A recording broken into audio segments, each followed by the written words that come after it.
Hey everyone, Brett Thompson here, co-creator of Discourse ZA, and today we're going to be chatting about COVID-19 and government policies and their consequences.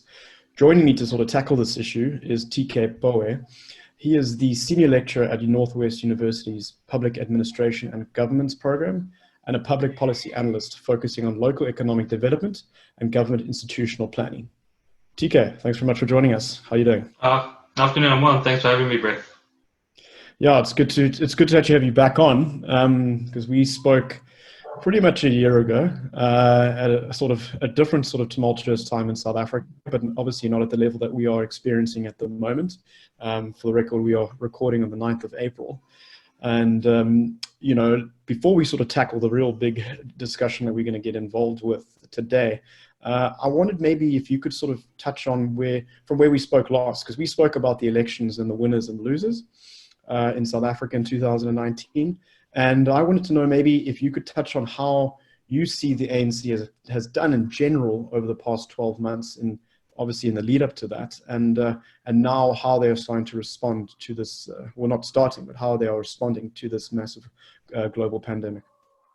All right, now again, thanks for having me. I'll start with obviously you have to start with the head man, which is President Cyril Ramaphosa, and the fact that look, he went into the elections basically as the ANC's trump card. By that I mean, if you actually look at the how the ANC and how they won, it's actually, I mean, I'm sure the Secretary General of the ANC wouldn't like me saying this, but if it wasn't basically for him being the poster boy of the ANC, things could have and should have probably been worse for the ANC. But post that, I think he's encountered what.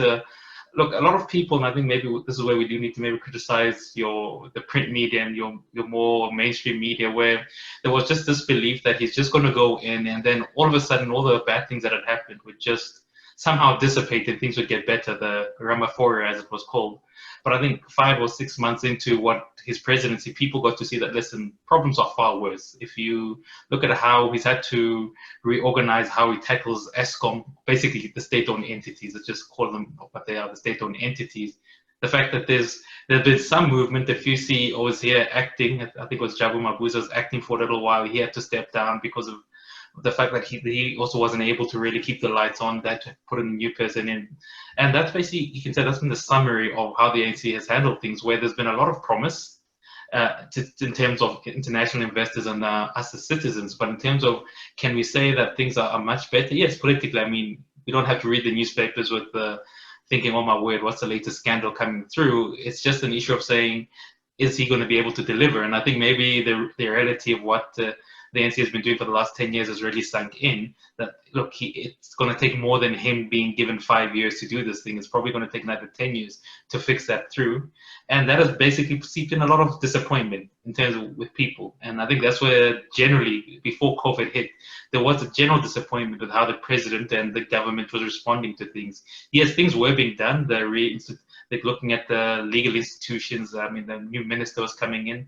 They were finally hiring people. But I think what the speed with which people wanted things to be done, and the pace things were being done, there was just this whole disjunction. I think it created a lot of disappointment within the population. And then enter COVID, where look, President Cyril Ramaphosa has been shown to be, I think, what many people wanted, that steady leader. He comes onto the platform, he gives you straight information. There's no, I think, double tongue or double speech. You kind of know what you're getting from him. And I think that sort of reassured people. But in reassuring people, it's also raised the question, well, if you've been able to be so calm, so cool, and collected on how you're giving us, a response to COVID, even the people you're putting around him. And I think we'll probably have to highlight people like the Minister of Health, Dr. Zweli Mkhize, and Minister of the Police, who are also controversial, but Mr. Bekutele. And also maybe some of the weak links people might highlight, like Fikile Mbalula, which some people might say, look, if you've actually been able to put a response team together, give us information blow by blow, why could you not do the same for everything else we've entrusted you with? So it's actually been a bit of a double-edged sword, where you see what the potential is with this president, and if he really puts his mind to getting things done and maybe getting the country where it should be. And then there's a reality that, listen, he unfortunately doesn't govern by himself. He governs with a party called African National Congress, who have a lot of internal politics with it, and we cannot just ignore the internal politics. Yeah, I think that's a pretty pretty accurate and well-rounded summary of the last 12 months and in the lead up. I think decisiveness is something that we've seen, whether or not you are happy with the actions and the policies put in by government. There have been, opposed to some other governments around the world who haven't, and some who have. And we've done something. I think that's what South Africans, but there's almost a sort of sense of relief, I feel, opposed to actually like being critical and thoughtful on these decisions.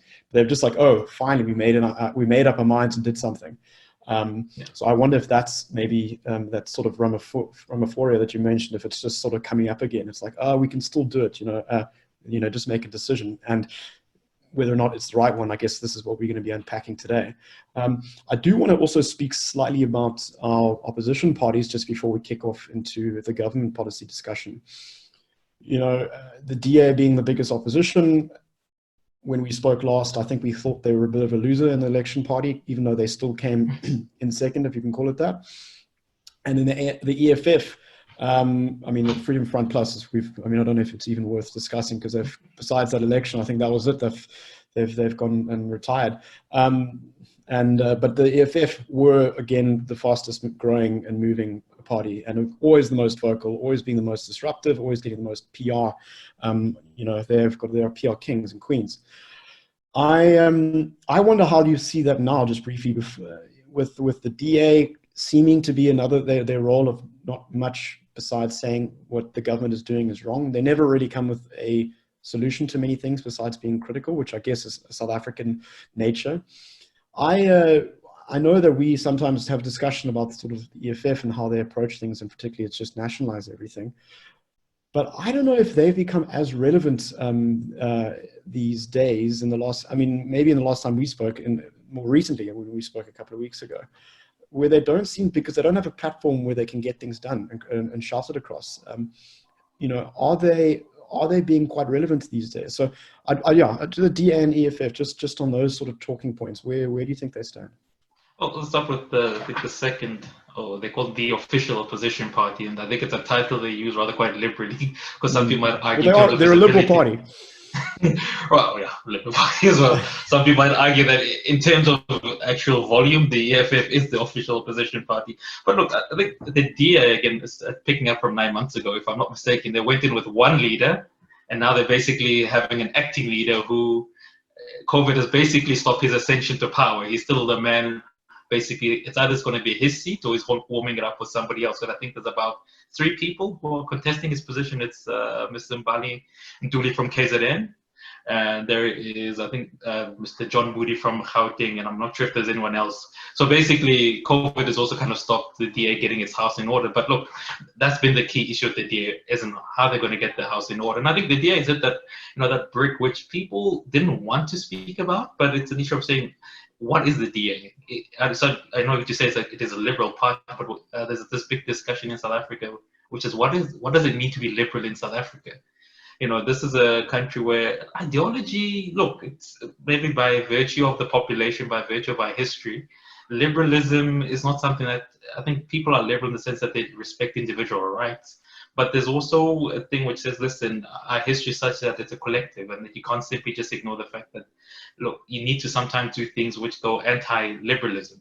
And one would look at the issue of the economy, the issue of Black economic empowerment, which, look, I don't think it's a mark of saying whether you are liberal or not, whether you support BEE or not. It could just be an issue that, look, I am for BEE, I just don't support the fact that structurally it's working. And I think the DA has never really taken the time to actually have that deep conversation. It doesn't have to be with us as a population. It can just be amongst itself. If you look at its policy documents, they're quite light on the fact of what is the DA. And the fact that, listen, they're not really winning the debate in South Africa about what they are. But what I mean by that is people paint the DA for what it is. It's what I believe. It's what we as analysts sometimes say. It's what people outside might say, the voters might say, hey, sometimes what the ANC says. But the DA has really failed at this to say, listen, this is what we stand for. Whether it's right or wrong, this is what we stand for, and this is what we're going forward. The last time they did that, it was under Tony Leon. And it was an issue of where he knew very well what Tony Leon stood. Whether he liked it or not, it was really immaterial. He knew what we were standing for. Now, the issue is to say, you can choose to be a Tony Leon, which is to say, this is what we stand for. But then are you willing to say, listen, you'll either always come in second or third? And then enter the EFF if there's one thing we have to give, like you say, you have to give the EFF. They're very clear. The ideology, if you really study it, might not be the clearest in the world. The Marxist, Leninist, Faninist thing, which I'm sure Ludwig, as a philosopher, would have his take on it to say, listen, truth be told, it's too much of a mismatch. But in terms of what they politically stand for, look, let's redress. They're very much about redress. Hence, if it wasn't for the EFF, the issue of land would still be, look, something the ANC can punt around, but it's an issue of saying when they start to punt it around, that is to say, there's confusion amongst the ANC. The EFF has this ability just to remind the population, look, they're floundering, they're messing up on it, which brings the ANC back to the table saying, no, we clearly do know what we're speaking about when we're saying land. So the EFF has to be given credit for they know what the ideology is. Now, again, much like any opposition party around the world, opposition politics, the key issue will be to what end? Where does it end? Like you're saying, do they view themselves as saying, listen, eventually we want to really be the government in waiting? Hence, maybe there's been pullings about them saying, listen, to the DA, we'll give you the city of Joburg if you give us time. What you're saying, that platform to be able to show what they can do. Now, it's an issue of saying the DA in terms of a municipality, they've got enough in the Western Cape to show the rest of the population at a technical level, this is what we can do. Now, the problem seems to be if you were to give an EFF a metro in the heartbeat of the country, which is, Western Cape, which is Gauteng, which is other Pretoria, Joburg, if they do well, what would that say? I think it would give the EFF more ammunition to say, let us go in. So what the EFF needs at the moment, beyond the rhetoric of winning the media wars, is an actual win, as you're saying, a real platform. And it can only come through a municipality. And that's, I think, the key debate going forward is, can they take a municipality and can they actually take all the policy, especially the technical aspects of it, and put it into reality for voters to see that beyond being talking heads, they can actually govern? I mean, I just want you to unpack a little bit more on this interesting phenomenon that you've just sort of spoken about, where you've got the technocrats, I don't know if that's a correct term, with the DAs keeping books balanced in the Western Cape. Service delivery might be another discussion for another time, but they seem, on the face of it, municipalities are being run better here. Whereas what you and the EFF don't have that ability to showcase that. But if they did, they might be more successful with voters because they have a proof of concept to say, like, we're doing it. We can not only say we want to provide for the people in our rhetoric, but we are able to do it ourselves at these areas and do it in an equitable way. And I don't know how, all their things that has been tried in the past has never worked. But let's see, maybe they can do it right. But the DA don't seem to have that ability. So they've got the technical the know-how, they're doing it right, but it's not appealing really to a broader audience because you see that, like, there's this gap between the two, and it's almost like the EFF has got the rhetoric down, and then the focus and the decisiveness down, and the DA has the maybe the technical skills down. But if you put them together, they would probably do a pretty good job. But I don't know if that ever would happen. But I'm wondering why neither of them can sort of learn from each other to do what the other one does better. The EFF don't have an opportunity to do it, but the DA definitely does, in terms of getting their messaging right. I think, well, one might say, look, they did try in the city of Joburg and city of Pretoria to come together and look at and also I think it's Port Elizabeth, if I'm not mistaken, and it didn't really work out that well. But look, it's an issue where I think the advantage that the DA has is the fact that they've been able to build this over years. I think we have to give them credit for that. This is not a project that started 5 to 6 years ago. I think there's an article, I can't remember, it was in the Star newspaper, it's a Johannesburg paper, about 10 or 11 years ago. I think it was by Judith February. And she made the argument that, listen, at a technical level, you have to give the DA credit, because the DA competes quite competently with a lot of international opposition parties in terms of where they govern. But the issue, and she picked it up about 10 years ago, the key issue is, as you're saying, people sometimes want more than an opposition in South Africa. One might even look at what happened within the ANC about former President Thabo Mbeki and President Jacob Zuma. Look, at the most pettiest of level, what people started to say about former President Thabo Mbeki is that he was cold. He didn't come across as a caring and warm person. And that this guy, i.e. named President Jacob Zuma, he has that ability to make us feel warm and cuddly. Well, we kind of found out how that all went.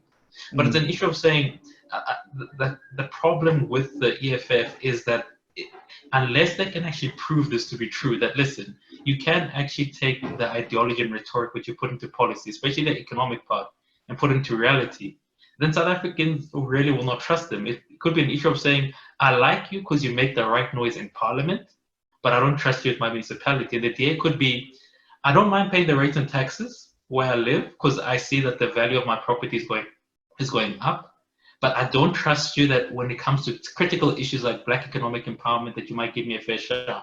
And this is just maybe speaking to your middle class, your Black middle class, because that's where they really are struggling to make inroads. People, and I won't speak about township and rural areas, because when you actually read a lot of their policies, they themselves, and now look, it's an advantage of the fact that if you look at Cape Town or Western Cape, the Cape Town municipality is one of the oldest in South Africa, if not the continent, because that's where basically most of the colonists came in and they established this institution. And the other thing is that they never had a Bantustan, so it's always been a functional municipality. So those technical skills are always there regardless. But the issue seems to be, how do they interact with the rural municipalities? Because the juxtaposition could be, if the DA could take over a rural municipality and actually show themselves to be proven to be true, as in bring the same level of economic development they brought into Cape Town, if they could do that same, let's say in the Eastern Cape, then it could be an issue of people who say, maybe this thing does work. So the EFF and DA are both stuck in different paradoxes. One wants the ability to show that they can be a technical party, but the issue to say, I think the EFF is less than 10 years old. And I always play this thought experiment with my students. If we were to give the EFF any municipality now, the key question we always have to ask them is, what are you going to put into place? Because that takes you having, it's one thing to have the right politicians who make the right rhetoric. It's one thing to have a city manager who is both a CEO and a financial guru at the same time. So, and I think we never really quite see it in South African politics. And the only parties that have done quite well is the ANC and the DA, because of the history, the fact that they actually do have a side of a party which is the politicians and the technocrats. Now, whether they're great technocrats or not, that's not the debate we're saying, but they have the ability to say, listen, if we were to win a municipality, is it a must that we must send the Commander-in-Chief Julius Malema there? Because it's one thing to be standing up in parliament, and it's a whole other thing to have to speak to people who are actually running municipalities, unions who might not like you, and there are communities who have got different interests, because that's the problem with South African municipalities. There's always a rich side of South Africa and then there's a poor side of South Africa. How do you equalize that out? So it's an issue of saying, the longer the EFF stays without a municipality, the longer the struggle is going to be, where they cannot say we can prove empirically we can run a municipality and we can actually govern real government. And the DA's side is that the longer they keep showing themselves to be shown to only be able to govern in certain places and not others, it sort of embeds people's belief that, well, you're good because it's the Western Cape. And let's be honest, who would not be able to take money out of running Cape Town? Yeah, I mean, that's a really, I want to just wrap up, because otherwise we might be talking about this and not get into the discussion about COVID. But, just some numbers on that. So the EFF, I think, was founded in 2013.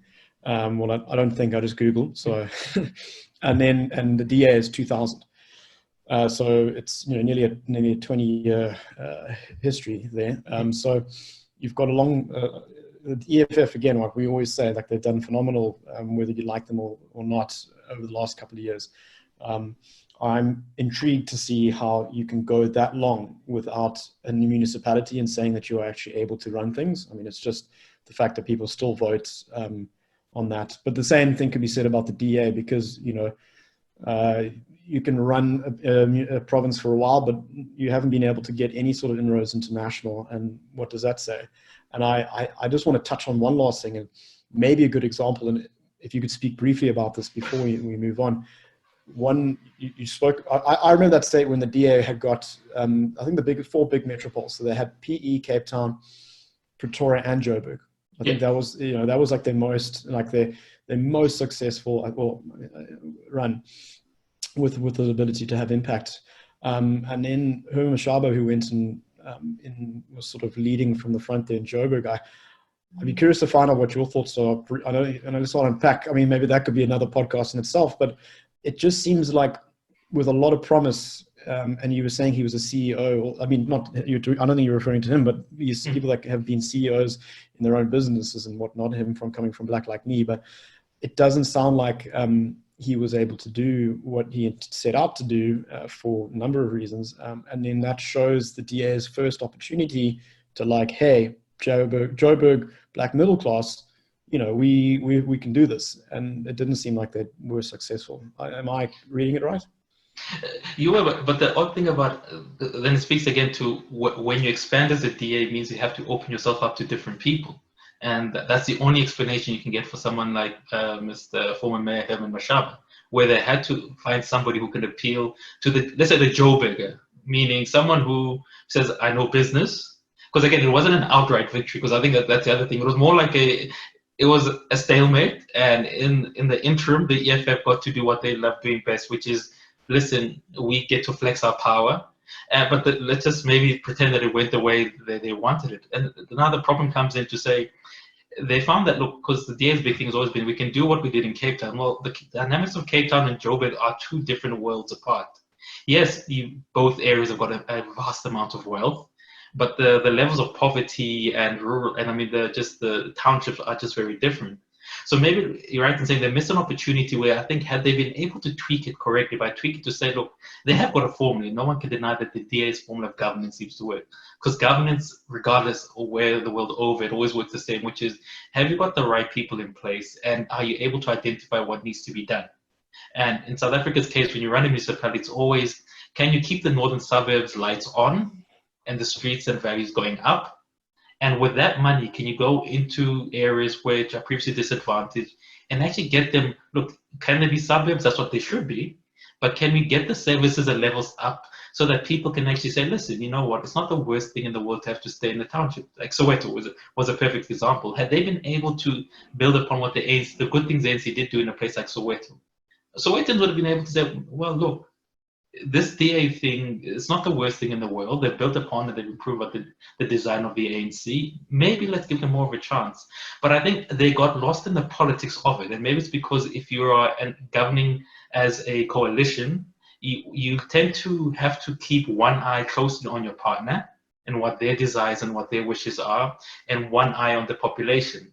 But in a place like Joburg, where the population demands 100% of it, because that's what they've been used to. They've been used to the ANC giving them 100% of their time, meaning when we protest, you are here, you're speaking to us. When I say there's problems about the economic, let's say, sewerage in the township, you are here and you are answering my question.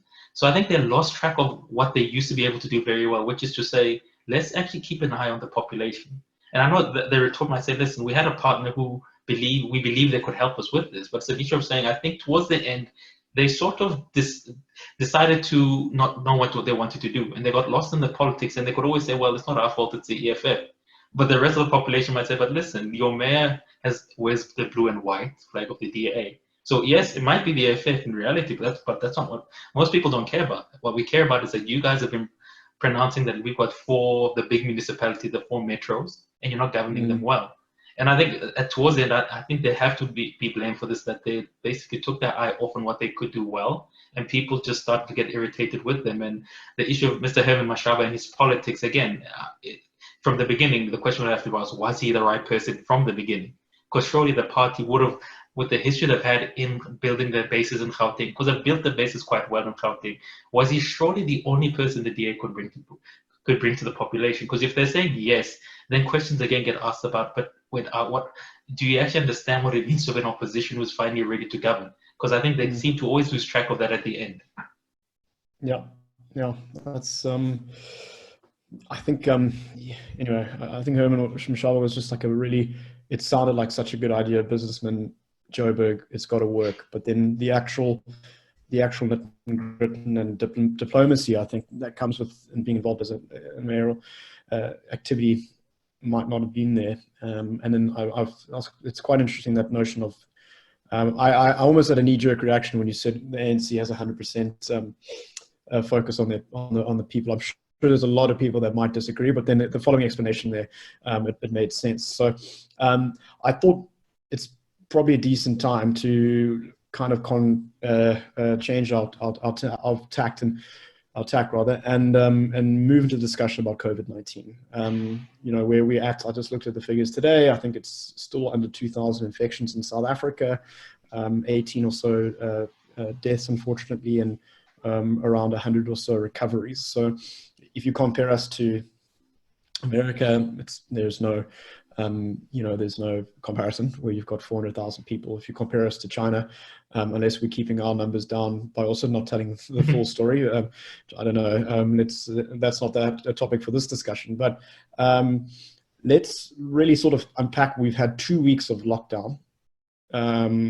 What has sort of transpired since that in your minds? And I think with the purpose of this discussion, what I'm trying to unpack is to say, like, how, like, a country in South Africa, we've just got such vast differences in wealth, in education, there's race, religion, everything. How do you find policies to police in times of national emergency? And I wonder whether, like, it seems there's definitely been positives and there's been massive negatives. But we just aren't the same as Australia, or I don't know, Chile, or something along those lines, where there might be more unison within the populace that makes it easier for the government to police them. Like, I think if we could talk around sort of 4 pillars, being predominantly health, police, transport, and the army. I think those would be probably the most vocal in these past 2 weeks in terms of the clusters. But before jumping into that, I thought maybe it would be interesting to talk about the cultural component. And this is something that we've spoken about a few times now, about where we look at Southern Europe and we look at African culture and we draw some comparisons to start asking the questions why it is difficult to do something like a lockdown in South Africa. All right, no, culturally, and I think I'll just maybe pick up the conversation. I'll start there. I'll start by using the Italian example, where the first patient I always get it wrong because I always go for X, not patient 0, but it's patient 0. It's patient 0. Okay, this time it's patient 0, because they were just basically trying to understand how is it that it moves so quickly across Italy. But what they found about this patient 0 who came from China, look, the person didn't know, to their defense, not as though they were purposely spreading the virus. They didn't know, but he came back to Italy and he did what most Italian people would do. He lived a very outdoors lifestyle. He was quite gregarious with his nightlife, met lots of friends in the evening. He ran marathons when he came back. And that's part and parcel of your Southern European culture. And it's all about social, it's all about being part of a community, and the bigger family, so to speak. And that linkages resonates a lot with South Africa. Because if you look at our population, and look, I have to be very clear, we're not saying people that live in shacks because that's what they freely want to do, to be close to one another. That's a travesty. That's not what's supposed to happen. But if you even look at among the middle class in South Africa, Africans tend to be close, mirror Southern Europeans a lot. There are a lot of personal interactions. A lot of close spaces. If you look at the nightlife, we all tend to kind of gravitate towards having a nightlife, not by yourself, but with a group of people. And if you look at how the modus operandi of this virus is, it tends to actually be worse in situations like that. And I'll compare this to the German experience. I'm sure I'm a big football fan, but you're already hearing talks that, look, the Bundesliga will be coming back. And you ask yourself, but how's that possible? If you look at the German culture, it's one of where, yes, look, the Germans are not machines. They have got families. They are able to love. It's debatable. I like my German, so I'll just keep saying that they've got the ability to love. But it's an issue of saying the issues of personal space, one-to-one, is quite. They can't enjoy the space. Yes, they've got a nightlife, but if you ever go out in your normal German cities, you'll see that it's not the same as going to Madrid or Barcelona. So it's an issue of saying maybe by virtue of culture and association, they've been able to treat it better because maybe their culture lends to it. It's not something I think we consciously do, because you are what you sometimes your culture is. You don't personally think, well, should I get close to this person? It's what you tend to naturally do. So I think later on, there is room for actually studying how it's going to work in places like Southern Europe and also Africa. Now, the problem, and I think the issue of lockdown, I was speaking to, not a friend, but I think I was speaking to you. I was resonating a story when I was going to the local supermarket here. And so obviously now there's this new protocol that you need to give social distance between people. So I'm seeing these 4 people, and there's no social distance in the line between them. So I think one of the supermarket attendants comes through and says, "Look, can you please understand that we need..." Very nicely, it was very nice about, "Can you just practice the social distancing?"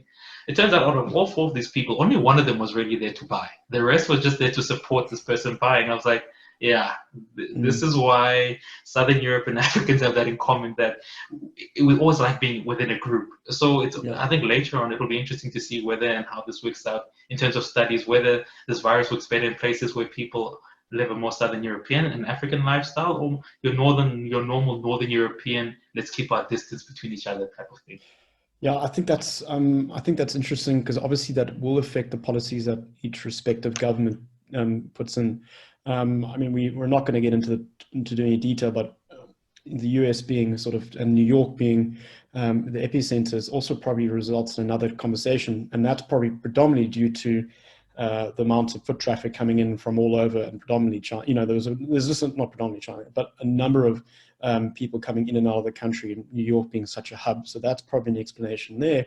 And then to what you're saying, in like that, with that patient zero, you know, there's also just the, you know, the cliche of the Italian is the 2 kisses on each cheek. And I know these things are like, I think that they will need, we're not medical people, we're just sort of like they were just making some guesses here, but like, I think that could potentially be part of it. Also the intergenerational living, I think that's also a component in South Africa. You know, you could, you know, predominantly in African culture and Indian culture as well.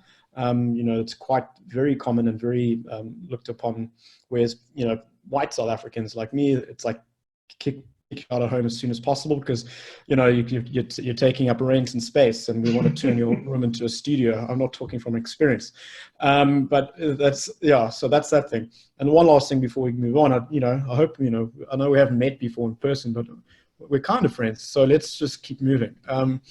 So I wanted to just, now let's, so the response from South Africa, the government policies, like, a couple of reasons. We always hear about it, the fact that if it got into townships, it would spread due to the concentration of how people live so rapidly. We don't have the type of healthcare system where I hear folks complaining about the NHS and the US system being under strain. Clearly it is. The Italian example shows that these northern you know, people in developed countries can't actually handle the strain that the COVID is bringing. We would never be able to at all if it came to that sort of level of infection with our immune, our country with so many people with immune diseases such as HIV, TB, etc. And the hypertension, I think, was another one I heard, which is also these things that you just don't think about. Has that resulted in the government going and saying, okay, we've only had a couple of hundred infections. Well, I think it was 50 or 60 when Ramaphosa came out and didn't do the elbow dab, but then he said, let's go now full tilt. That's probably driving those reasons. And now, if you could break down a little bit about the clusters, how they've come about it, and how some seem to be maybe like, he's a bit more nuanced. He's not as hard line who he could be if it was maybe a Dr. Fauci from the US. I don't know. Are you able to sort of break it down, focusing on predominantly the medical sphere, transport, and police/army? Okay, no, I'll try look at it like you said, using the clusters. I think, look, as you said, the first point of call to start is, look, it's a tough one. No president, no prime minister wants this on their table, and I think President Ramaphosa and his part, and look, and the government, they're doing as best as they could. And this is where maybe we have to give the opposition some credit, that they said, listen, when they started, they will step aside. We're there to support, but we'll step aside. And I think maybe it speaks to the measure of the fact that they could say, look, President Ramaphosa, in this situation, you are the man, and we can fall behind you. And I think that really showed the good side of South African politics, that when there's a danger, it would seem as though we can kind of coalesce together. But what you're asking about the more technical side of it, that's been, for me, the most interesting thing. The fact that you've got a doctor who I learned that he has got his own version of the CDC, or Council of Diseases, also advising him on the side. Now, it's always amazed me, when it comes to how the ANC governs, that when it comes to certain departments, when it comes like Treasury, they tend, I for one, I don't always think they have the best ministers, but they always tend to make sure that they have a minister who the market can appreciate. That is someone who, if they were to walk into an investment bank, the investment bankers would say, this guy might not understand derivatives, but he understands that we need to make money, and he'll allow us to do that. But it's always been sad that they don't seem to do the same for all other ministries. So it just happens maybe to have coincided that one of the things they did seem to get right is to say, listen, a health minister, it does help if it's a doctor.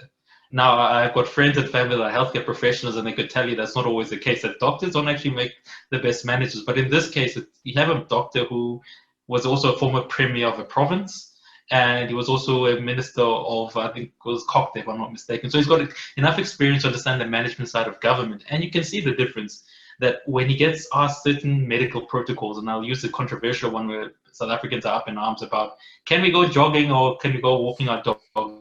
As a doctor, he when he fully said, look, for me, I don't see it as a problem as long as you keep your social distancing. That's a professional medical advice. And you could see that he was comfortable in giving that information. Odd enough, the other person who's a doctor in the cabinet is Dr. Nkosazana Dlamini Zuma, where they spoke about the vaccine issue from, I think it was one of the mayors in the Kuruleni.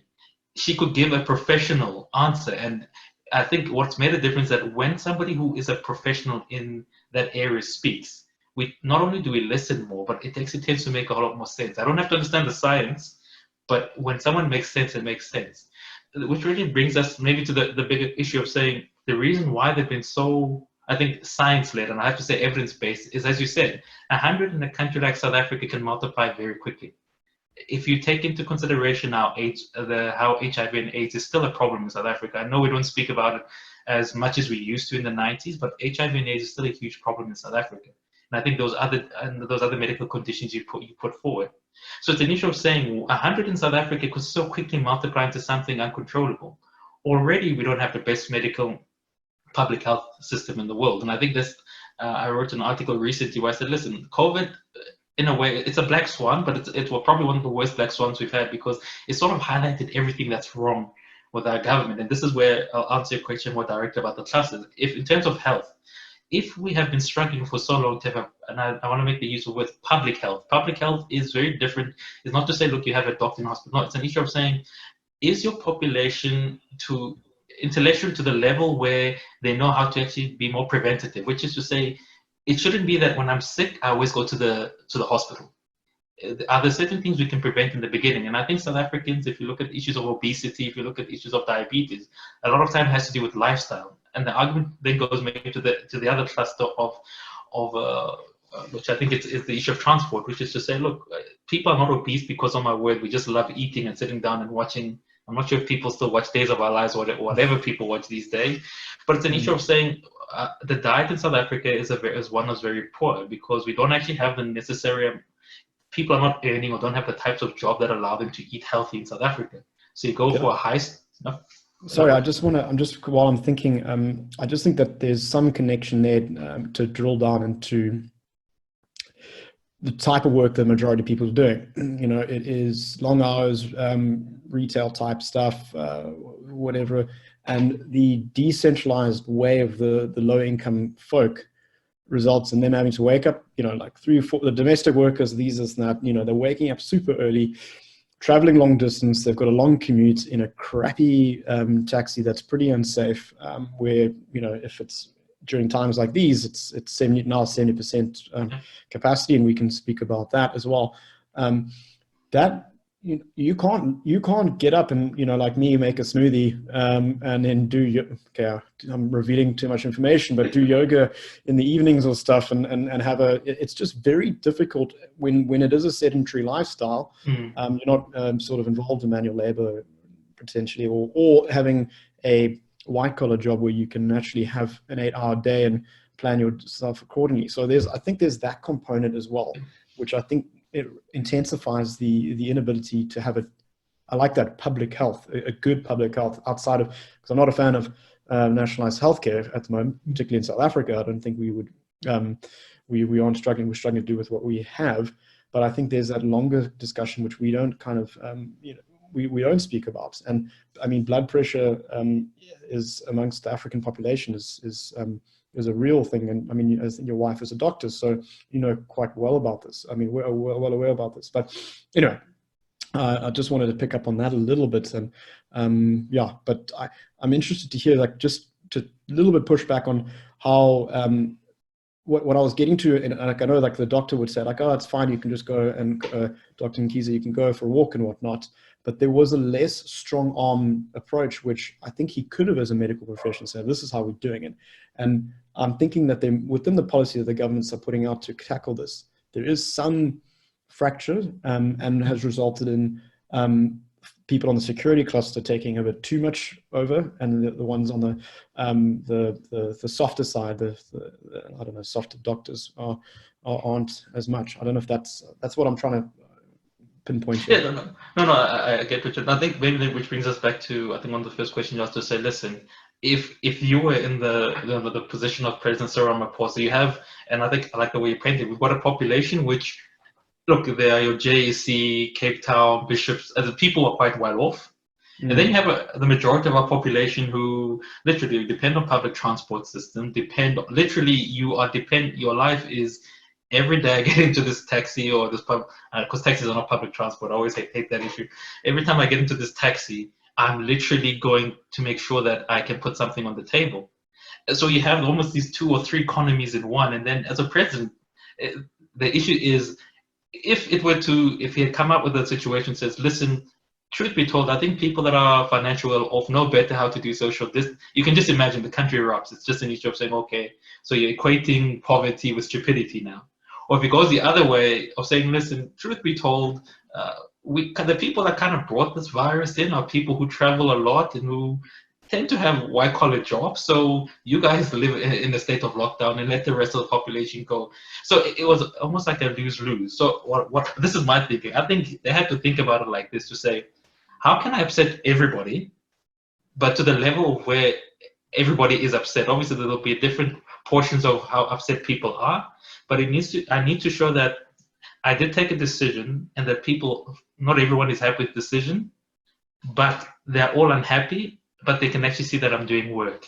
Hence, I think he needed to balance it off with, in one hand, you have someone like Dr. Kagiso who can give you the science of saying, listen, if we're to practice social distancing, but then you have intelligence, or let's say the Minister of Police, who says, listen, as much as I respect you, Dr. Kagiso, you have to understand that I tend to see people either when they're at parties and they're starting to get shot up, or where people start to not know how to behave among themselves. So it's almost like if you had to take Dr. Kagiso and Minister Bekele, it's almost like you have to appease both of them to say, listen, how do I keep both people happy? And it's not about keeping both people happy, it's about keeping people unhappy.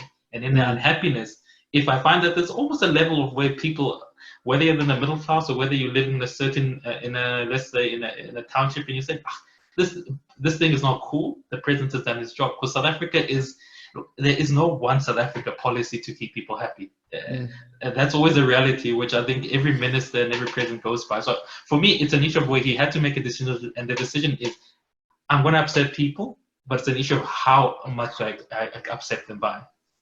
Yeah, I mean, look, I wanted to pick up that you backed off when you said intelligence.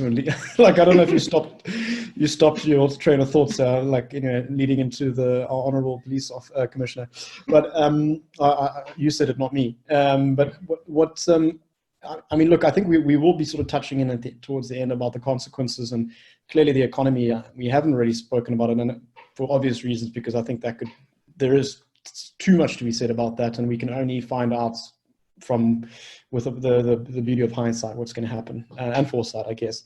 But sort of park off that for a bit. I think there is something maybe that I'd like to sort of unlock with two sides. One is the policies that were sort of initially put out and then retracted or reduced somewhat. We've seen that happen. So we've seen Mabulula, you mentioned earlier, the transport minister came, and originally it was 50% occupancy on taxis and whatnot, and that resulted into, I think there was 70% or a certain framework. And I think that was basically it was on a occupancy that allowed it to be somewhat profitable. I think there was a break-even point that they needed to achieve. So there is showcasing how the government goes out and says, we've got to be forceful, we've got to make everybody unhappy and do things for the greater good. but then they come up against taxi bosses and they go, oh, okay, we don't have that ability to, we don't want to win this. We don't want to take on this fight, maybe, because that's probably, I don't even know if our army can, has the clout there. And then what we've kind of spoken about off air a few times in our discussions is like the level of unlawfulness that we have as South Africans. I mean, across the board. Like I live in an affluent area in the West, in Cape Town, Camps Bay, and the day before we were going, the Western Cape government shut the beaches earlier than lockdown. So I went for a run, and the beaches, people are on the beaches. So like, it's just, if they hadn't shut the beaches down, people would have gone to the beaches after being told not to. They shut it down, and they carried on going. And whether or not you have issues with the way that they said don't go to the beaches, that's another thing. And then also when I've, you go around, whether I've gone to the shops and something, you can still see people, the odd person, having to walk their dog or going for a jog and whatnot. We just don't have the ability to follow the rules. And that's affluent folks, that is middle-class folks, that is people in the townships. So the one thing is that, then Cyril goes and says, Cyril Ramaphosa says, okay, we've got to be stronger on these guys to make sure that they follow the rules because it's such a risk. But can they even, there's this unenforceable force that they won't be able to achieve. If you know what I mean, there's that gap. That sweet spot with policy is maybe just beyond that, especially in times of like that.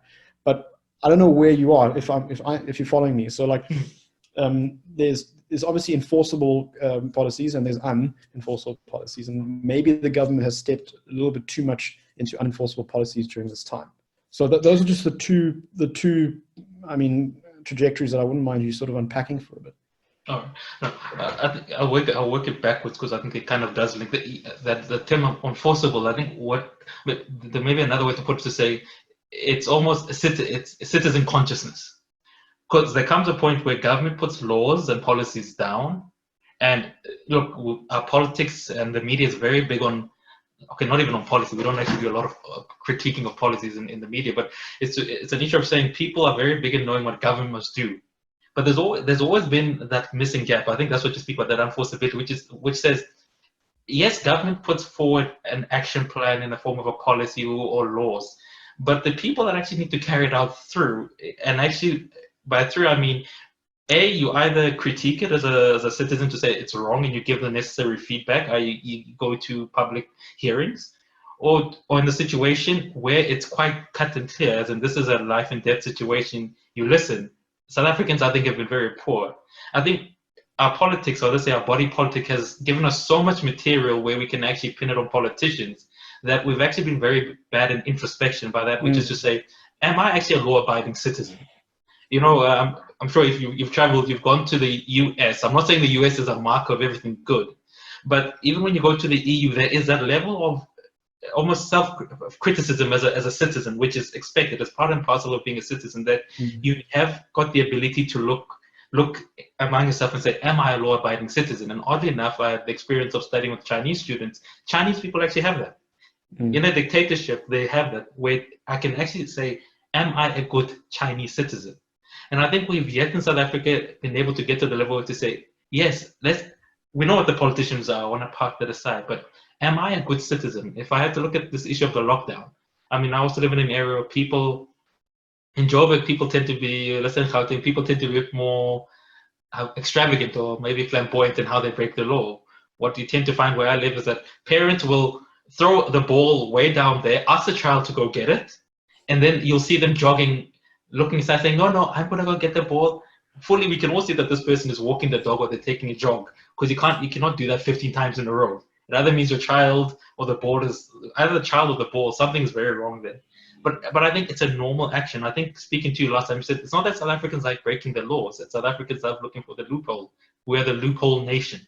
And I think this Black Swan event, I think, has got to make us really think, yes, we know what government is, but do we know what we are as citizens are? And I think that's a problem. And maybe this then touches on the issue of having taxis as a mode of public transport. Taxis should not be turned to public. It's a private initiative, which is basically filling the gap because we don't have a proper public transport system.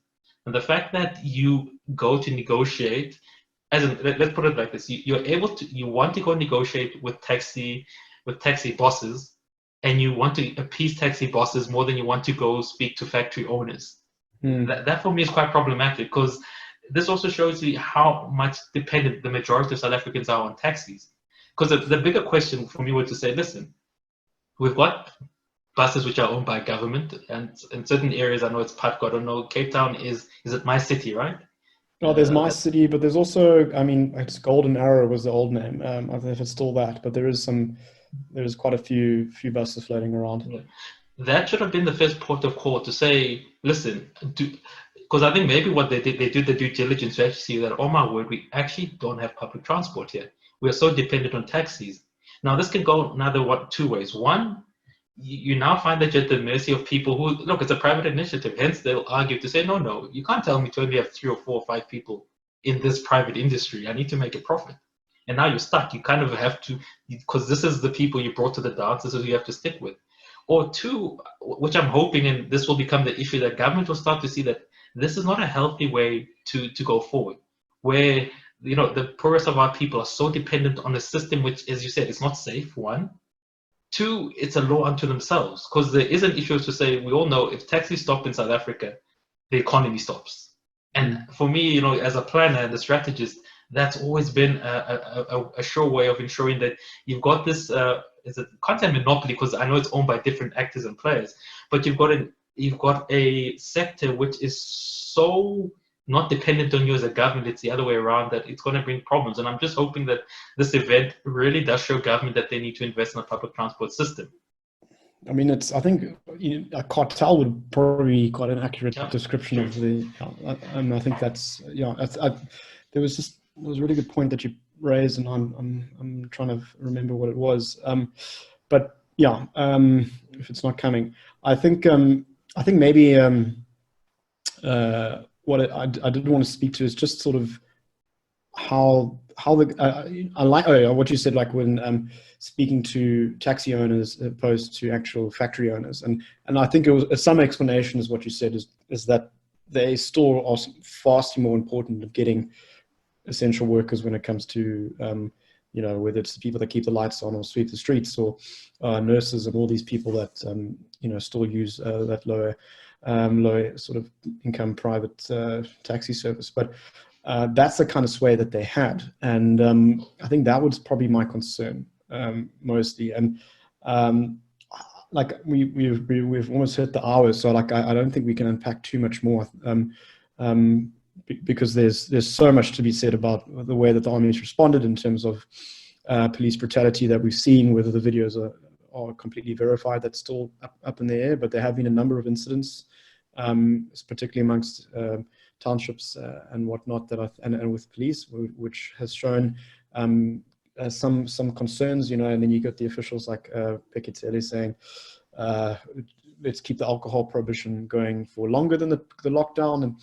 And that's, I'm always worried when authoritarian measures are put in place in a short space of time, and then we see a new dawn, and that's the sort of status quo going forward. And it's been seen, I mean, and historically we've seen that numerous times. And do you share any of those concerns, that some of these policies that are short-term turn into being long-term, before we touch on the actual long-term implications that we think might happen? Oh, I think maybe I've got a contrarian view where, like the original argument advanced, I think South Africans are lawless. So for me, I'm one of those people that if something is lawless, you need to put it into order. And so I'm not so much against having maybe more draconian measures. The only issue is that I think we need to be what's the word, circumspect about where we pick them to be. Because it cannot be that the army is seen solely to live in the township. Because that, I think, brings in the wrong message of saying lawlessness only lives in townships, which is not the case. So I would prefer if it was an issue of saying, listen, we're going to become more securitized, which is not to say we're becoming a dictatorship, but we're going to try to put security places more visibly in South Africa. And we're not going to have an issue of where we don't mind using the army. Now, the army, I always say this, the army doesn't necessarily mean we have to see people with AK-47s. The visibility of the army should be enough to deter, I think, certain bad behavior. And maybe that's what I'm saying. We need to be circumspect about how and where we use it. And then there's also the issue of where, like, look, I'm sorry to go back to this, we actually have to look at the South African psyche when it comes to the law. The fact that we're so brazen about breaking it, and this is not just when it comes to this lockdown. It's in terms of there's always an argument saying people like saying government is corrupt, but then if I'm not mistaken, government is corrupt with citizens. If you look at the private sector with a lot of what they've been doing, it's with citizens. So I think it's an issue of where maybe this is giving us time to really think about what type of South Africa we like. Because for one of the few times, certain people are saying, listen, there's actually safety in my township because there's not a lot of things going on. Now, I hate the fact that we've had to bring in the army for it, but it does bring to the issue that we need to have more of this conversation about South African security and the fact that citizens need to feel more visibly safe. Yeah, I'm trying to take some. I mean, my one response and an agreement to your component about lawlessness, like drunk driving type of stuff, like that is done without impunity. Bribery, when it has happened, is so. All these things are within us. We just seem to be okay with it. It's laughed off and whatnot, and I think that's something that you can't overcome. I think where I would disagree with you is that I don't believe that it comes from government sort of getting people to be good. I think it's maybe the other way around somewhat. When you look at government, what is it? It's a representation of the people. So if the populace is, or the population is somewhat lawless, as we're kind of arguing in favor of, I think you and I included in that population, the loophole nation, which I think we should change from the rainbow, it's a representation or a subset of that population. So we then put them into power, and then what happens in people with power? Well, absolute power corrupts absolutely. So I think there's that sort of.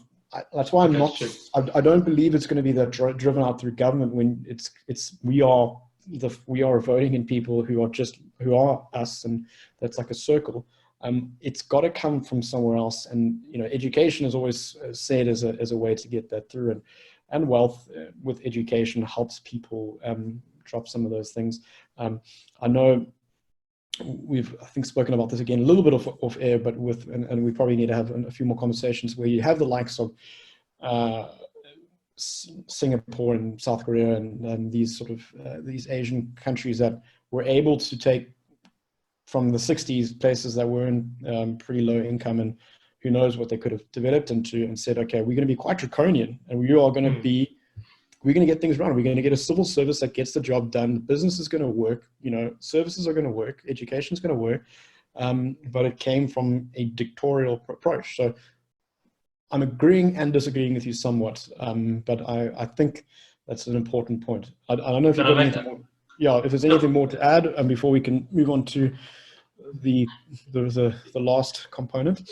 Yeah, but I think I actually like the way you put it, because then it would explain the Minister of Communication. I think it's Mr.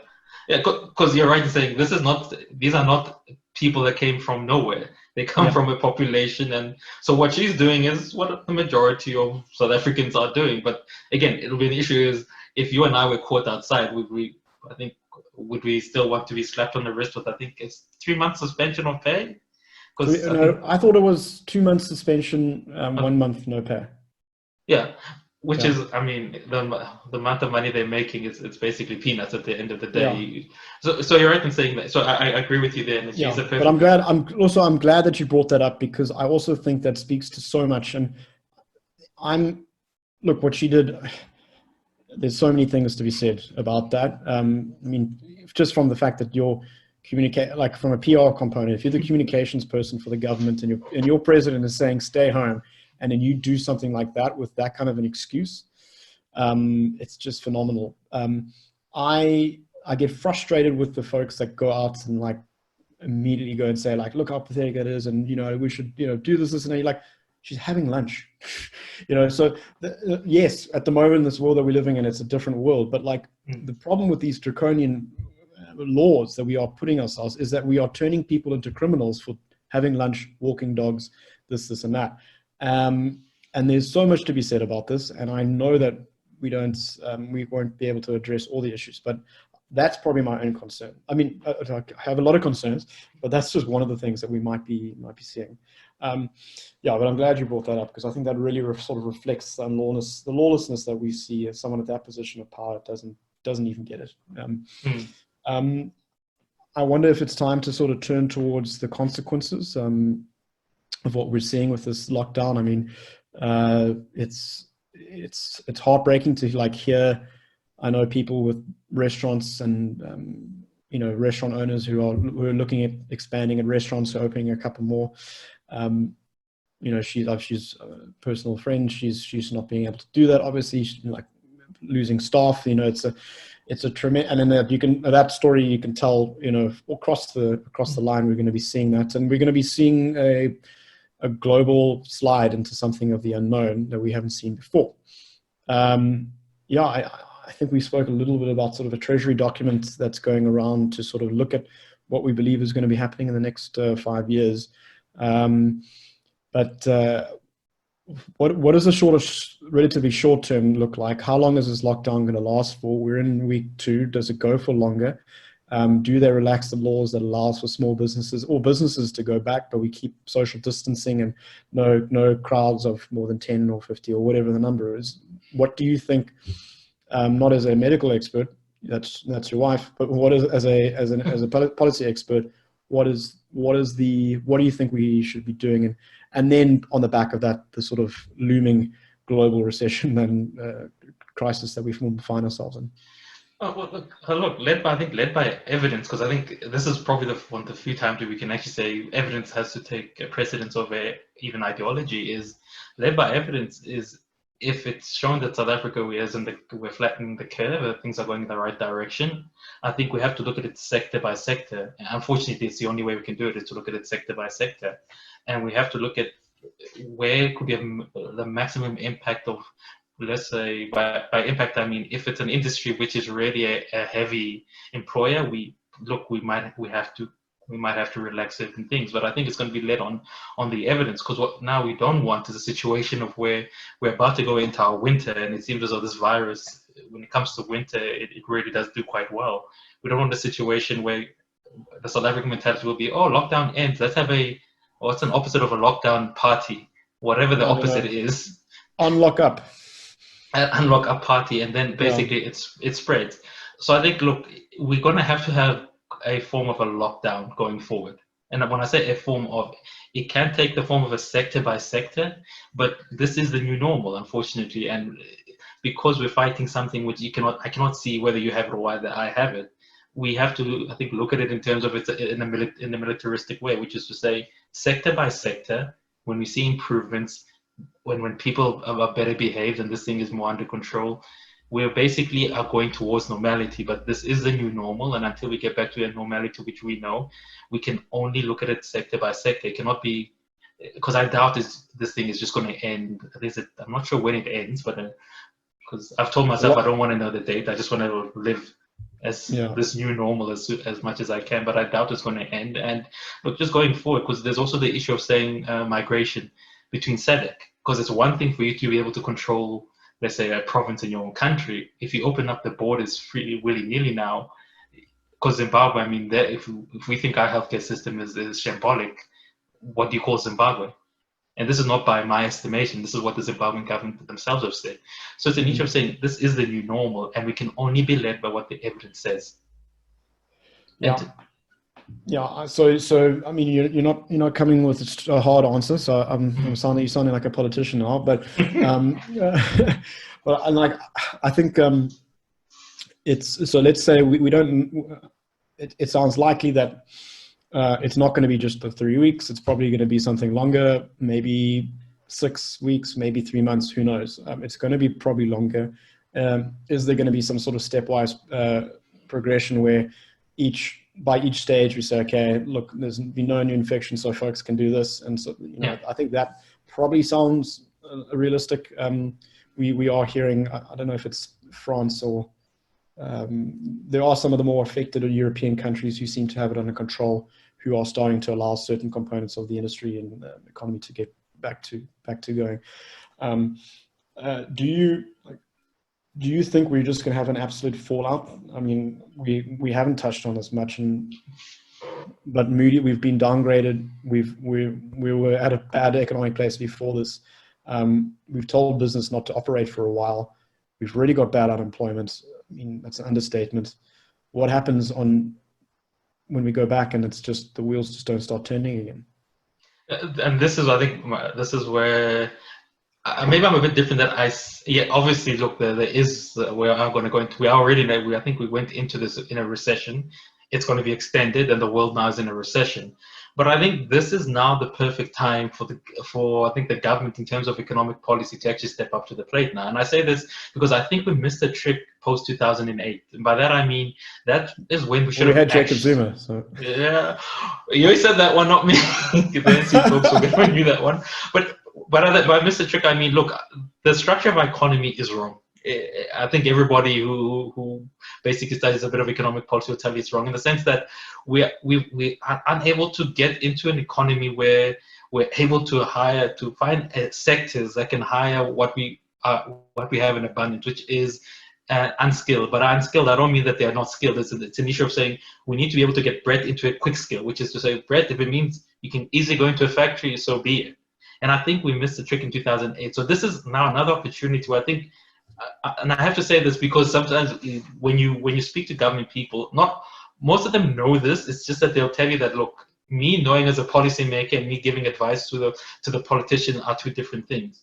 Where everybody knows we need a change, and I'm hoping that President Cyril Ramaphosa in this interim, yes, he's dealing with COVID, but he's actually speaking to industry to say, listen, there's certain things we might have to sacrifice on. We even speaking to the unions to say, listen, we need to get a lot of the young people into work.